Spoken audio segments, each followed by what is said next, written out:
Ya, Sobat Rasa Suci, kembali lagi dengan program kesaksianku menjadi Katolik bersama saya Kesia. Jadi, langsung saja kita berkenalan dengan narasumbernya. Halo Kak. Halo Kesia, terima kasih untuk kesempatannya dan Ave Maria Sobat Rasa Suci. Perkenalkan, nama saya Putra Biri, saya dari wilayah rohani Santa Clara, Paroki Ratu Rosari Suci Tuminting, Uskupan Manado. Dan pada kesempatan kali ini saya akan membagikan kisah perjalanan keluarga besar saya memutuskan berpindah menjadi Katolik. Kok bisa gitu Kak? Boleh diceritakan nggak gimana kisahnya? Oke Kesia, jadi perjalanan keluarga besar berpindah menjadi Katolik itu berawal dari kakek saya. Jadi kakek saya itu adalah orang asli Toraja, nenek saya juga dari Sulawesi Selatan, dari Palopo. Dan pada awalnya kakek saya ini adalah seorang bukan Katolik ya, Protestan, dan nenek saya juga seorang Protestan. Dan pengalaman mereka itu memutuskan berpindah menjadi Katolik itu setelah pergi ke Manado. Jadi kakek saya ini kebetulan adalah seorang militer, seorang tentara, dan di Manado lah, ketika dia bertugas di Manado, di sanalah dia mendapatkan perjalanan spiritualnya hingga akhirnya memutuskan berpindah menjadi Katolik. Jadi waktu itu dia berjumpa dengan temannya dari Timor Leste. Temannya dari Timor Leste ini memberikan sebuah kalung rosario kepada kakek saya. Dan ya sebagai seorang yang bukan Katolik, kakek saya juga nggak ngerti gitu kan, apa ini kalung rosario. Dan ternyata itu adalah sebuah kalung yang sering dipakai oleh umat Katolik untuk berdoa. Ya seperti juga pelindung dari paroki kita, yaitu Ratu Rosari Suci, di mana ya kalung rosario itu kita pakai untuk berdoa melalui perantaraan Bunda Maria Sang Ratu Rosari Suci. Nah ketika di medan tempur itu kakek saya mendapatkan pengalaman spiritual. Dia mendapatkan pengalaman spiritual dengan rosario. Dan jujur cerita ini itu dari keluarga ayah saya gitu. Ayah saya yang menceritakan, om saya juga menceritakan bagaimana perjuangan kakek saya dulu itu selama di dunia militer tersebut. Dan selama itu dia berperang dan lain sebagainya, dia mendapat pengalaman spiritual hingga akhirnya selamat dari bahaya dan lain sebagainya. Disitulah menjadi titik balik dari kakek saya hingga akhirnya memutuskan berpindah menjadi Katolik. Nah itu sudah di Manado, dan tapi waktu itu mereka bukan di kota Manadonya guys ya, mereka di Desa Inobonto, Kabupaten Bolaang Mongondo. Jadi itu sekitar 3 jam, Sobat Rasa Suci, 3 jam dari kota Manado itu di sana. Dan akhirnya kakek saya juga mengajak nenek saya untuk berpindah menjadi Katolik. Dan anak mereka itu ada 7, di mana 2 ini sudah menikah, 5 yang belum. Nah otomatis 5 ini termasuk papa saya, 5 ini yang belum menikah, itu berpindah menjadi Katolik. Jadi kami dulu itu, orang tua saya dulu itu dan kakak beradiknya itu dulu gereja di Protestan, namanya Kepipem, gereja Masjid di Bolaang Mongondo, dan akhirnya memutuskan berpindah menjadi Katolik. Nah setelah menjadi Katolik, otomatis keluarga besar langsung menjadi Katolik gitu. Jadi ya Tuhan, saya percaya Tuhan memiliki banyak cara untuk memanggil kita untuk datang ke pangkuan bidang gereja.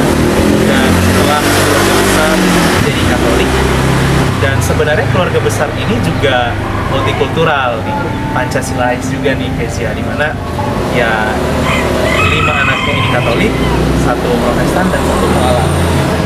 Jadi dari keluarga besar juga saya belajar arti toleransi yang luar biasa, dan dari keluarga besar juga menjadi tempat saya untuk bertumbuh dalam iman, harapan, dan kasih dalam gereja Katolik yang kudus.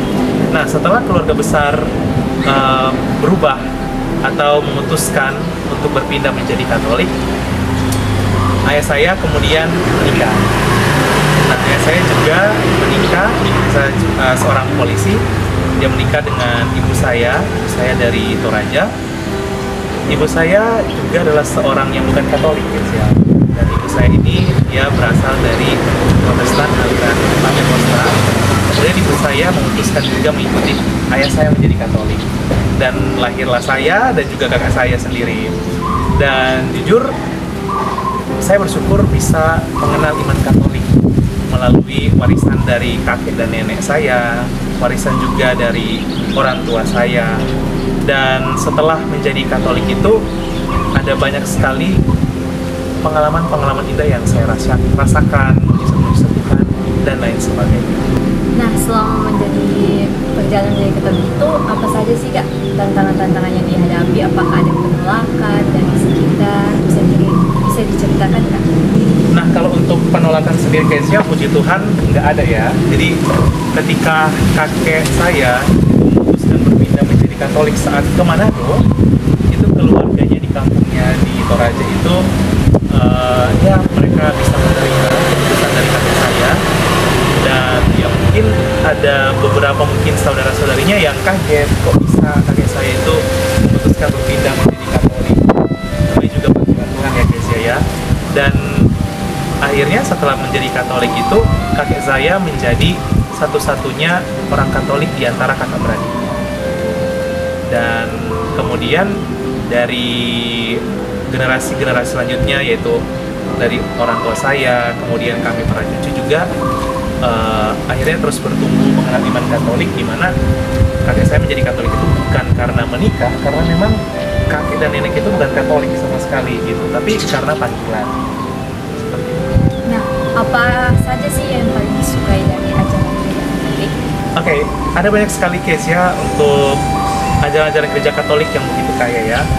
Kalau saya sendiri yang paling saya sukai itu tradisinya, tradisi dari gereja Katolik, terus kemudian juga sejarah dari gereja Katolik, terus persatuannya nih guys ya. Jadi saya tuh bersyukur banget bisa menjadi Katolik. Kenapa? Karena kemanapun saya melangkah, ke kota manapun, ke provinsi manapun, ke negara manapun, itu gereja Katolik ada satu di seluruh dunia dan liturginya sama persis nih. Jadi waktu itu saya pernah ke ke negara lain gitu. Waktu itu misa di Mesir, terus juga sempat juga misa misalnya di Spanyol. Itu persis sama Kezia dengan liturgi gereja Katolik yang ada di Indonesia. Dan itu membuat, wah keren ya ternyata gereja Katolik kita gitu. Dan sebagai orang Katolik sendiri, ada rasa bangga gitu.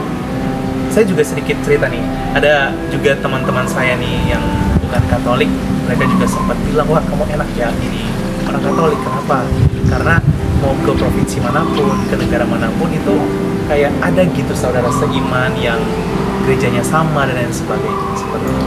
Setelah menjadi Katolik, apa perubahan yang paling dirasakan nih oleh Kak Putra yang paling beda gitu?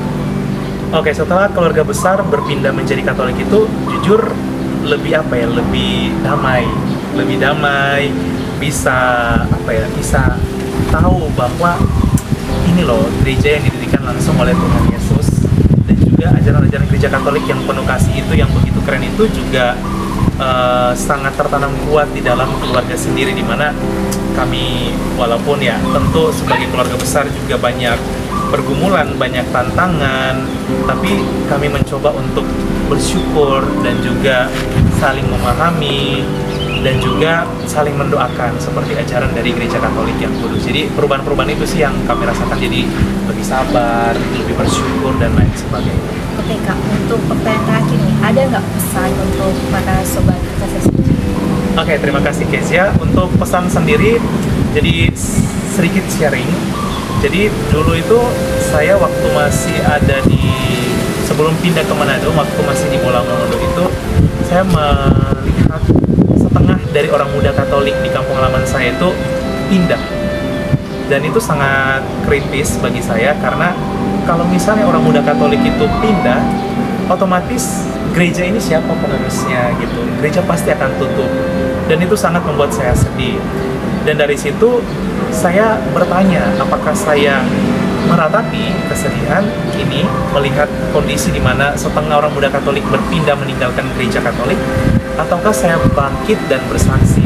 Nah, dari pengalaman pahit ini dan relate juga dengan pengalaman kakek saya, di mana kakek dan nenek saya menjadi Katolik karena pengalaman spiritual, itu saya terpanggil untuk mewarta, dan akhirnya saya membuat channel religi Katolik yang bernama Katoliku Keren.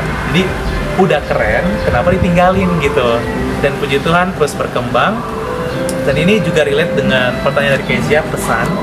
Jadi setelah channel religi Katolik terus berkembang, puji Tuhan channel ini juga sudah sekitar 200 orang yang terpanggil menjadi Katolik berkat channel ini. Banyak yang diantara mereka itu orang muda juga, dan ini juga menjadi pesan juga ya bagi Sobat Rasa Suci yang nonton, bahwa menjadi Katolik itu tidak mudah. Jadi saya melayani teman-teman yang terpanggil menjadi Katolik ini, itu perjuangan mereka sangat berat ya. Ada yang sampai ditolak oleh keluarga mereka, ada yang mengurungkan niat mereka dulu untuk bisa diterima di lingkungan, karena menjadi Katolik itu tidak mudah. Ada juga yang sampai harus katekumen bertahun-tahun lamanya. Jadi bagi Sobat Rasa Suci yang saat ini sudah menjadi Katolik, tetaplah setia dengan iman Katolik, karena Katolik kita keren.